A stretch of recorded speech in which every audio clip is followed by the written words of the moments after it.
Make sure you smash the like button.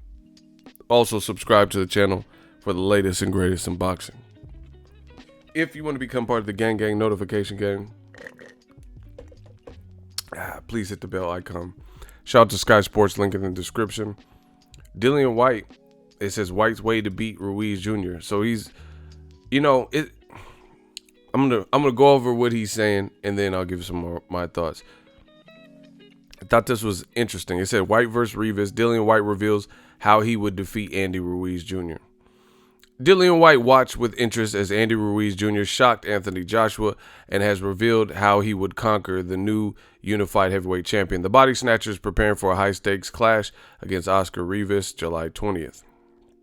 Ruiz Jr. currently holds 3 of the major world titles following his stunning stoppage of Anthony Joshua in New York, but Whyte admits he would adopt a different game plan if he shared the ring with the dangerous Mexican. Question: what strengths do you need to show against Ruiz Jr.? He says, with Andy Ruiz, you got to get the double jab going. Good speed, good double. You know he's going to come forward, and you know you need to be patient. Take your time and walk him into the big punches. You can't just go out there and throw big singles against him because he's experienced. He's had over 30 fights. He'll see the big singles coming. You've got to set him up, back up a bit, use your range against him, let him walk you down, and clock him with the shot when he's not expecting it. How do you keep Ruiz Jr. at range? He only closed the distance quickly against Joshua because Joshua tried to trade.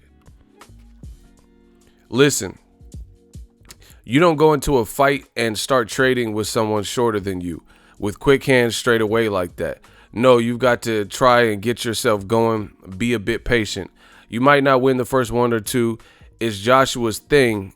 He always tries to win the first 2 or 3 rounds, and that's his downfall. Patience is the key. You start mixing it with him on your terms when you're ready. Don't let him force you into the mix, and that's what Joshua did. Joshua started mixing with him too early. Is it too dangerous to trade hooks? He says it is a danger zone in any fight. Left hooks are a hard punch to throw. You have to set it up. Sometimes you take a chance. When I fought Chisora, we both landed left hooks, but I made sure mine was a bit shorter. I tensed my shoulder and my arm at the last minute. With Brown, I broke him up slowly, and then I knew he was ready. I knew that all I needed to do was sustain one big combination for 15 seconds and land the big one, but I needed to disguise it in combination. I couldn't just go out there, throw the big hook, and get him with it. I need to throw 3 or 4 punches, and that's what I did. Says, would you test Ruiz Jr.'s stamina? He seems to be fit. With Ruiz, I don't think it's a fitness fight. I think it's the fact that you have to be patient. It's going to be a hard fight, but you have to be patient and believe in what you do. Joshua seemed like he didn't believe in anything that he had trained on or worked on. He was asking crazy questions in the corner. You have to believe in what you've done. How do you stop yourself from rushing like AJ? It's hard to say because you want to rush and try to finish these guys off when you get them going. But when I fought Derek Chisora, Joshua was shocked that I didn't rush in and try to finish him in the first round. Joshua was shocked, but that's patience. That's maturity and experience, growing and realizing that this man is tough, this man is dangerous, and he throws big hooks, big uppercuts, and big overhands. You can't run in. You got to take your time and be patient and pick the punches at the right time. It says, and could you stop him? Yeah, I believe you can. If you're patient, if you take your time with him, I believe you can. Dillian Whyte, I agree with portions of his assessment, but others I don't.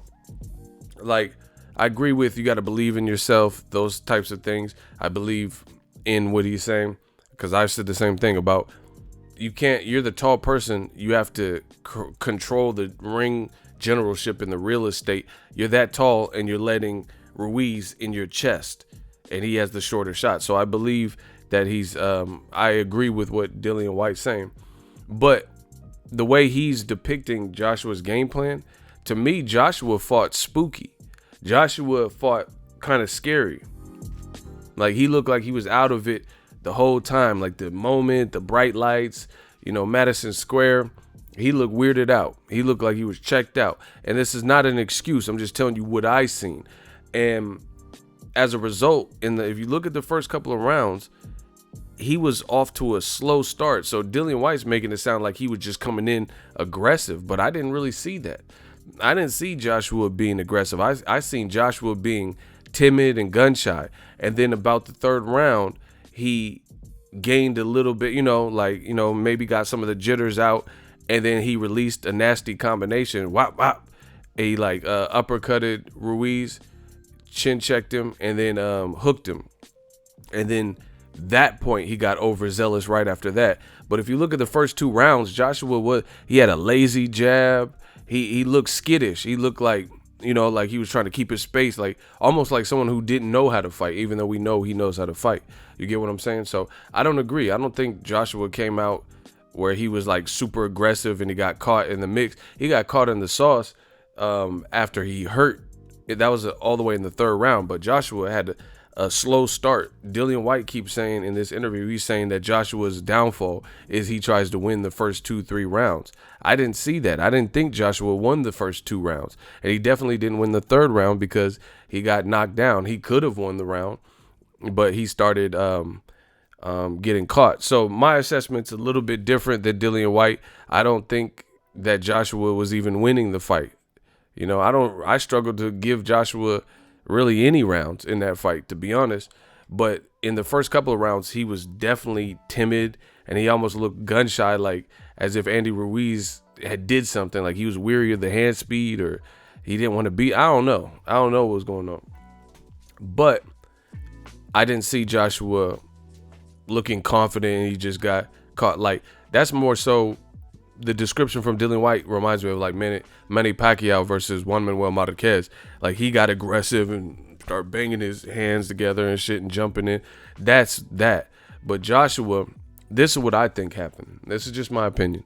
What I think happened with Joshua is I think there was a lot of pressure on him. As I said in the 7 reasons before the fight, Wilder had looked great 2 weeks before in the same city, knocked out Brazil, a mutual opponent that he had. There was a lot of pressure for him to do something big. It was an American debut. He had never fought there. I think Joshua has a lot of comfort zones. And he was uncomfortable in this whole environment. That's why somebody's massaging his neck and he's playing with his gum shield, his mouthpiece and shit. And he just looked weirded out. And then when he got in the fight, he probably knew I don't know what happened in training camp. So, it is what it is. But at the end of the day, if you had a bad camp and Joey Dwecko knocked you down or whatever the case was, or you were slacking off in camp, these are the moments where you're going to feel it, because now it's go time. It's this big bright lights and you're in a foreign space, and now everything's on the line, and you see Andy Ruiz looking calm. He worked up a little sweat. Joshua looked dry, pause. Joshua looked dry. Andy Ruiz looked comfortable. He's been fighting since he was like eight years old or some shit. Andy Ruiz looked more calm and composed. In that corner, he was just like, he was just warming up. Joshua looked like spaced out and shit, like he was off Molly or something.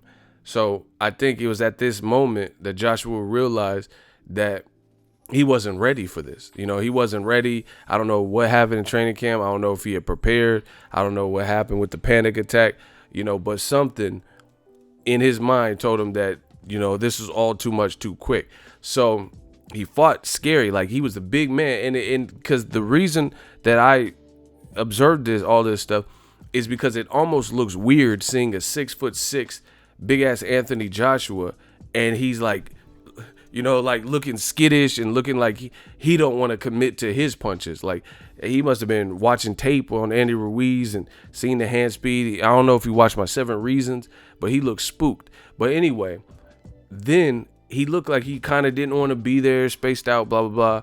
He had a lazy ass jab. He just didn't look good. Like, I've watched Joshua. He walks out with the white robe in the UK. They got pyrotechnics and fireworks and shit. He never looks like this. Whatever reason, he looked like this here. You know, no excuses. Andy Ruiz chopped him up. It is what it is. But he looked weirded out. He looked like spooked, and he didn't look as committed to throwing his punches. He didn't look as calm for whatever reason. And when he strung together some punches in the third round, he rushed his work because he was so happy. He was so happy that, oh shit, I got him hurt. Let me just end this, you know, because it was like, it's almost like he was in a nightmare and this is his chance to wake up real quick. So he was just like, fuck it. And then he didn't think about what he was doing, and or underestimated Ruiz even more, and thought he was so hurt, or his power had hurt him so bad that he wasn't going to be able to do shit, or he was just going to lie down like, you know, some of the Eric Molina or some of the other guys that Joshua fought. And Andy Ruiz was like, nah, you know, Andy Ruiz made that conscious decision, is fight or flight. And we may have seen the best of Joshua because this opened up Pandora's box. As far as I'm concerned, this opened up Pandora's box because now this has been revealed. Andy Ruiz has to be more confident going into the fight now with how things played out. He knows, if I get hurt, I can bite down and fuck you up anyway. Joshua doesn't know that. So Joshua's going to have to prove that to himself.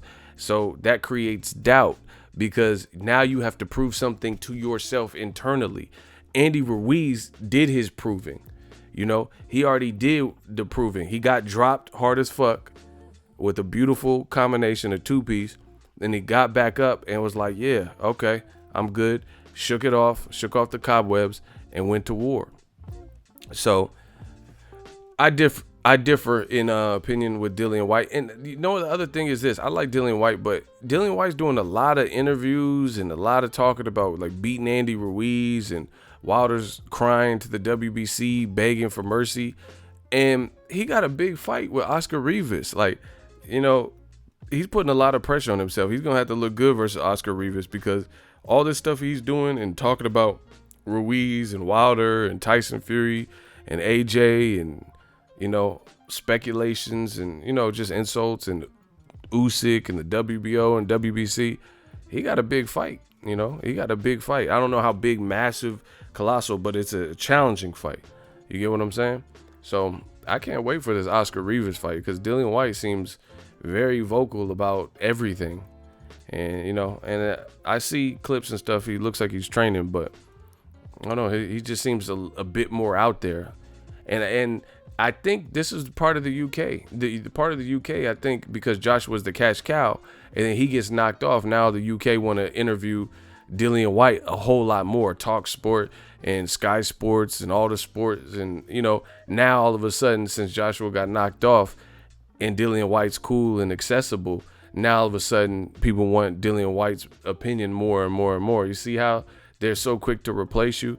Joshua, he was the cash cow, and he had beat he beat Dillian Whyte, and you didn't see that. Now all of a sudden everyone's trying to get Dillian Whyte's 2 cents on things. It's just funny how boxing works.